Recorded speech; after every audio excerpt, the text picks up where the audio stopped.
Hi, I'm Marci Kobayashi, and I'm back again with another excerpt from my book, Finding Yoyu. And today I am excited to share one of the life hacks that helped me find more Yoyu in the morning. So I'm going to jump right in. Hands down, my biggest frustration with our living situation centered around the toilet. Just once, I wanted to take a poop without being interrupted. I wanted to enjoy a quiet moment without a knock on the door or a jiggle of the handle. We had only one bathroom in our tiny condo, so naturally there were scheduling conflicts. Oto-san's timing didn't surprise me because we woke up and went to sleep at roughly the same time and ate mostly the same food. Therefore, it was no surprise that our bodies digested at roughly the same time too. I tried to be so careful. I tried to listen and time my trip to the bathroom around Oto-san's trips. Most days, I was ready and prepared. I knew that there could be no dawdling unless he had just finished his business. Even so, no matter how hard I tried, no matter how careful I was about the time I decided to go, Oto-san would have to go too. If I could get in there quick before he did, I was lucky. If not, I was miserable because he usually spent 30 minutes or more. I wanted to be respectful and give Oto-san the time he needed, and if necessary, I could put up with several rounds of goosebumps if I knew he was truly doing his business. He was so quiet that I suspected he had fallen asleep sometimes. Sometimes I had to pray about it because I wanted to be mean. When Oto-san went in, I wanted to knock on the door as soon as he sat down, just like he always did to me. I wondered what he would do. Would he hurry up his business? Akira told me that if I had to go, I should just knock on the door. If I was desperate, I did, but that only worked, understandably, when Oto-san was wearing his hearing aids. Then, by accident, one morning I discovered a no-fail way to get Oto-san off the toilet when he was lingering. Opening the refrigerator door. It had nothing to do with food or even the promise of food.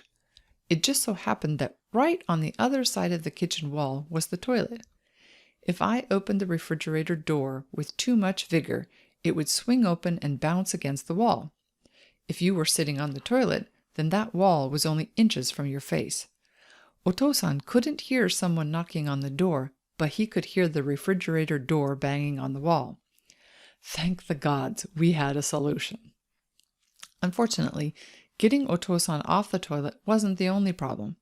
He was a smart, do-it-yourself kind of guy. I would sometimes forget that he was challenged by Alzheimer's and that sometimes things didn't connect in his brain in the same way they used to. Some things tripped him up. Locked doors were one. In our home, as in most Japanese homes, the toilet had its own tiny room. In real estate terms, I've heard people call it a quarter bath. I like the term water closet better. In Japanese, the tiny room is called a toire, which comes from the English word toilet. The sink and bathtub were in a separate room across the hall. Having separate rooms was convenient on busy mornings when one person needed to get in and shower while another required more time to meditate on elimination. In Japanese homes, it's also not uncommon for doors to open out into the hall, especially doors to the toilet room. Even when not occupied, the door to the toilet room is kept closed. Otherwise, the open door would block the hallway. There were only the three of us living in the small 800 square foot or 70 square meter condo, so even with the door closed, it ought to have been obvious who was where and whether or not they were using the toilet. And of course, there was a lock on the door just in case it was not obvious. That lock became a big problem for us. The problem was when Oto-san wanted to get in and someone else was already on the toilet with the door locked. He tried to open the door, and when it didn't open, he tried harder. He kept jiggling the handle harder and harder. It didn't connect in his mind that the door was locked, let alone that it was locked because someone was in there. Of course, I would hurry up my business and try to get out as soon as possible because Oto-san seemed to be in a hurry, and I didn't want there to be an accident. However, there were times when you just couldn't hurry things along. Again, because Oto-san couldn't hear well, the only way to get through to Oto-san to stop jiggling the door was to holler at him. It became a very stressful situation for everyone. A peaceful morning would suddenly become charged with yelling and irritation. Explaining to Otosan about the locked door and reasoning with him worked in the moment, but he quickly forgot. We needed a new strategy, a new solution for the problem. But what was the real problem? The locked door? No. Thinking about it, I realized the real problem was finding a way for Otosan to recognize when someone else was already in the room. That's when I hit upon the perfect solution. A color-coded reversible placard showing "Occupied" on one side and "Please go in" on the other. It required a trip to the 100-yen store, a printer, and a hole punch. A simple solution that only took minutes to make, was easy to use, and required very little explanation. I showed Otosan the placard hanging on a hook on the door and demonstrated how to turn it over.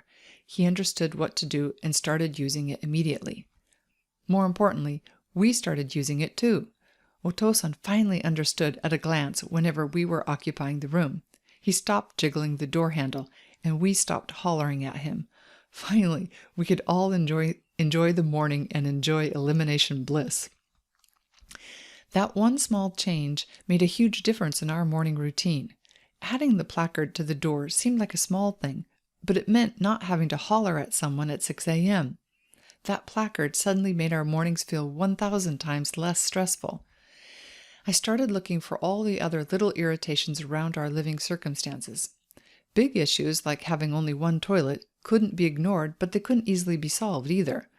On the other hand, solving the little irritations only required creative thinking, and the result might have a ripple effect. I got excited. I wondered how much better we would all feel living together if I focused on identifying and transferring all the little irritations. Game on! All right, that's all for today. There were many other little irritations that I solved that I'll share along the way, but I just wanted to show you the placard. Here it is. This is shiochu, or occupied in Japanese, and then on the other side it says dozo, which means please go in, or please go ahead in Japanese. So that's all. I hope you enjoyed my little life hack, and I hope you can find some life hacks to solve all of your little irritations too. Thanks for listening, and I'll be back next week. Bye for now.